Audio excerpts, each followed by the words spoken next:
my name is Aaliyah, and today we're going to be talking about microgreens. So I have these trays that they nest into each other like this. And the bottom tray does not have holes, and the top tray that nests in there does have holes. Mine is already lined, but you can see that the holes are there. So what I do is I line them with paper towels. So each of these trays takes 1.5 paper towels. And then you can either use a spray bottle to spray the paper towel, or you can do what I do and use the sink. So I like to use the sink sprayer because it is so much easier and faster than doing it the other way. So once you have all of your trays lined, now I do 4 to 6 trays a week right now, but during the summer I'll do a little bit more,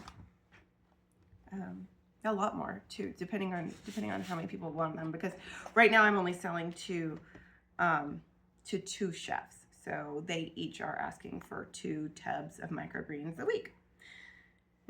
That's the extent of that. So then you take your handful of seeds and you just,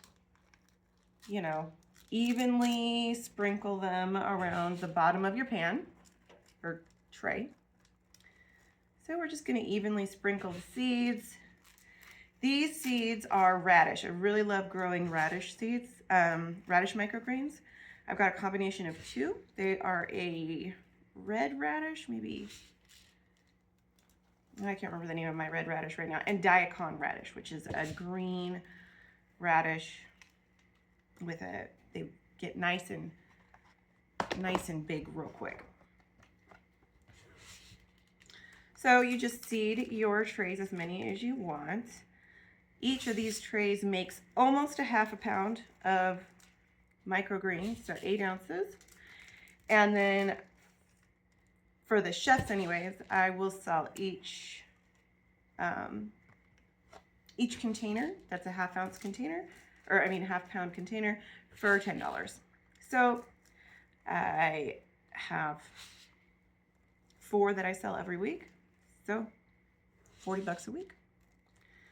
Not a lot of money, but not too bad. And in the summertime, there's more demand. So again, looks good.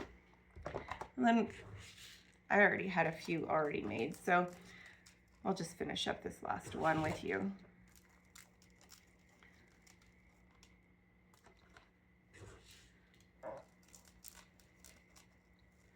So my ratio right now is about 1/4 of the red ones to 3/4 of the daikons, because the daikons are better growers. They just really are. They're great. But then the red ones, they end up looking really purple, and they're just gorgeous. And the chefs really like the extra pop of color. So there, I've got all these. And then there's a couple more steps. So you're gonna let this sit wherever you want. Some people like to put a weight on it. I found I don't need to. You let it sit, and then every day you check on them. You spray them with water, and you check and see if they have little roots and little shoots coming out. Once they have roots and shoots coming out, you'll remove the top and spread them out under a light. I use a grow light, but you could also use just a windowsill or, greenhouse or wherever you have. And then once you've spread them out, you need to fill the bottom portion of the bottom tray with water. So, and sometimes I add a little bit of peroxide to my water to combat, like if I've got a little bit of mold around, or depending on the environment, it'll help combat any kind of bacterial or mold growth, or it's just the oxidation though, and it also increases the oxygen in the water. So just a teeny tiny bit of peroxide. That's all I do. Usually just straight water though. This time of year, just straight water. So you'll fill it up about a third of the way, just enough so that the entire bottom is covered entirely. And then those roots probably aren't going to be touching the water yet, but they can be. It doesn't matter if it's a little higher, a little lower, it doesn't matter. They will pop through the paper towels and go to the water, and they will get there.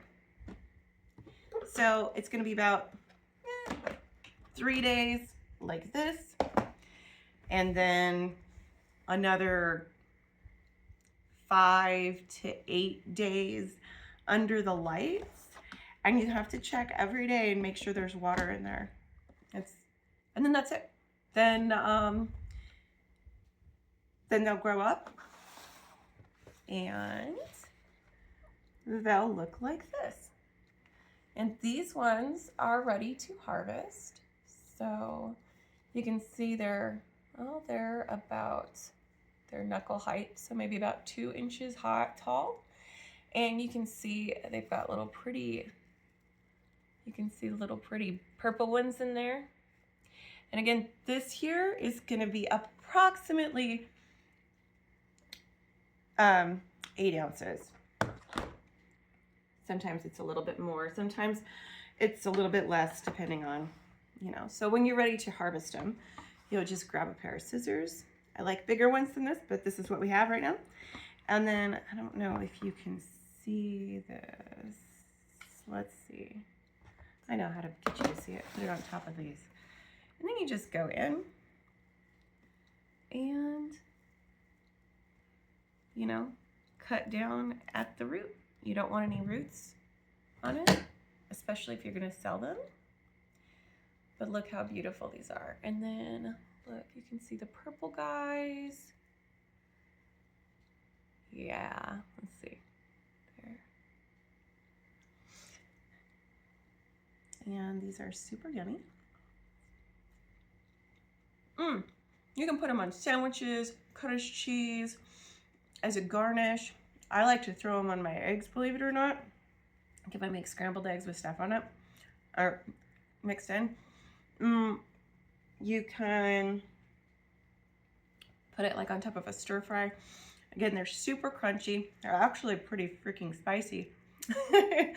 To me, I'm also, you know, kind of sensitive to spice, but crunchy, poppy, colorful, delicious, and super healthy. And, you know, you can do it at home. So there you go. I hope you try it. Thanks so much. Have a great day.